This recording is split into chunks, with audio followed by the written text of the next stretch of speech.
বিশ্বের বাঘা বাঘা ফুটবল মহারথীরা যা পারেননি, শতাব্দীর সেরা ফুটবল ঈশ্বর খ্যাত ফুটবলারদের রাজত্বকে যে কিশোর নিজের আঙুলের ইশারায় কাঁপিয়ে দিয়েছে, কে এই বিস্ময় বালক? কোটি কোটি টাকার গ্লাভার, স্পটলাইটের ঝলকানি আর সারা বিশ্বের উন্মাদনার মাঝে দাঁড়িয়েও যে তরুণ বলতে ভুলেনি নিজের দারিদ্র্যের ইতিহাস, বলতে ভুলেনি নিজের ধর্মীয় পরিচয় ও শিকড়ের মর্যাদা। যার বয়সে লিওনেল মেসির বয়সের অর্ধেকেরও কম, ফুটবল ইতিহাসে যেখানে এক একটি নাম প্রতিষ্ঠা করতে জীবনের সেরা সময়গুলো পার হয়ে যায়, সেখানে মাত্র 17 বছর বয়সে সারা বিশ্বকে নিজের পায়ে নত করতে বাধ্য করছেন এই মুসলিম তরুণ টিনেজার লামিনে ইয়ামাল। কিন্তু আজ আমরা শুধু তার অসাধারণ ফুটবল দক্ষতার গল্প বলবো না, আজ আমরা উন্মোচন করব এই মহাতারকার পেছনের আসল রহস্য। কি ছিল সেই শক্তি যা এক ভাঙা ফ্লোরে ঘুমানো পরিবারের থেকে বের করে এনে কিশোরের বসিয়ে দিল বিশ্ব ফুটবলের সিংহাসনে?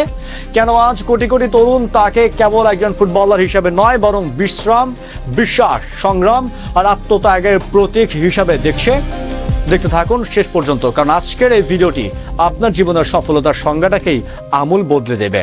সফলতার ঝলমলে আলোর পেছনে সবসময় লুকিয়ে থাকে এক দীর্ঘ অন্ধকার রাতের গল্প। এই গল্পের মূল কারিগর কোনো ফুটবলের কোচ বা এজেন্ট নন। এই গল্পের আসল নায়ক হলেন ফাতেমা নাসরাউই, লামিনে ইয়ামালের দাদি। সালটা বেশ কয়েক দশক আগের। 3 বছরের ছোট্ট শিশু মনিরকে নিয়ে যখন মরক্কো থেকে স্পেন পাড়ি জমিয়েছিলেন এই অদম্য নারী, তখন তার কাছে ছিল না কোনো সম্পদ, ছিল না কোনো নিশ্চিত আশ্রয়, চোখে ছিল কেবল পরিবারের একটু সুন্দর ভবিষ্যতের স্বপ্ন। কনকনে ঠান্ডায় কনক্রিটের ফ্লোরে ঘুমানো, অন্যের বাড়িতে পরিচারিকার কাজ করা থেকে শুরু করে জীবনের চরমতম কষ্টগুলো একাই সহ্য করেছেন তিনি। পরবর্তীতে মাত্র 3 বছর বয়সে যখন ইয়ামালের বাবা মায়ের বিবাহ বিচ্ছেদ ঘটে, তখন এই ছোট্ট শিশুটির ছাদ হয়ে দাঁড়ান সেই সংগ্রাম জয়ী দাদি ফাতেমা নাসরাউই।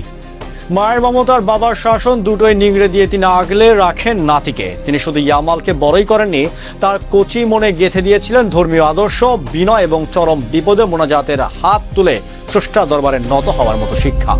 আজকে যখন লামিনে ইয়ামাল বড় বড় মঞ্চে গোল করার পর উল্লাসে মেতে ওঠেন, তখন সারা বিশ্ব তাকে 2 হাত তুলে মোনাজাত করছে, ঠিক যেভাবে তার দাদি তাকে শিখিয়েছিলেন।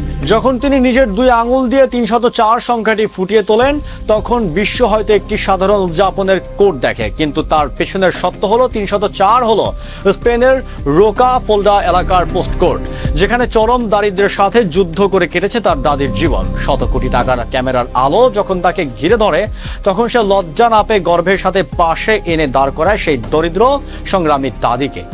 বন্ধুরা, লামিনে ইয়ামালের এই জীবন কথা আজ আমাদের সমাজ, বিশেষ করে আমাদের তরুণ প্রজন্মের জন্য এক বিশাল সতর্ক বার্তা ও শিক্ষণীয় অধ্যায়।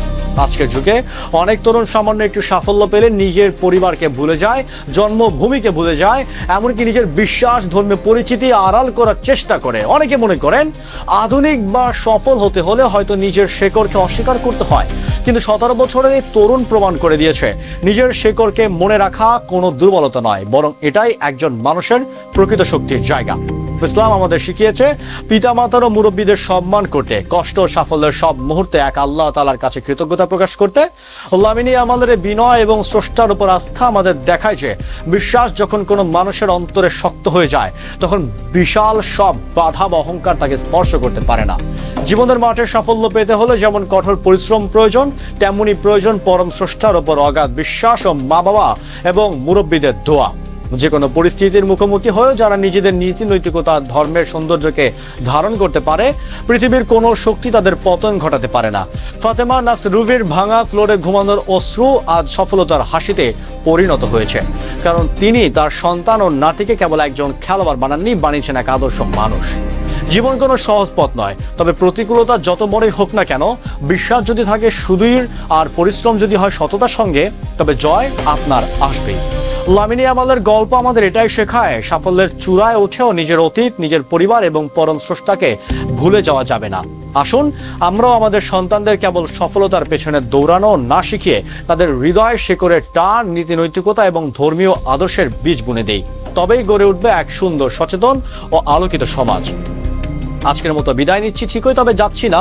খুব শীঘ্রই আবার দেখা হচ্ছে নতুন কোনো ঘটনা আর তার আড়ালের বাস্তব ঘটনা থেকে জীবনমুখী শিক্ষার বার্তা দিতে, কারণ ভয়েস অফ সুমনের উদ্দেশ্য একটাই, সচেতনতার জন্য, সুন্দর এক পরিবর্তনের জন্য। ধন্যবাদ।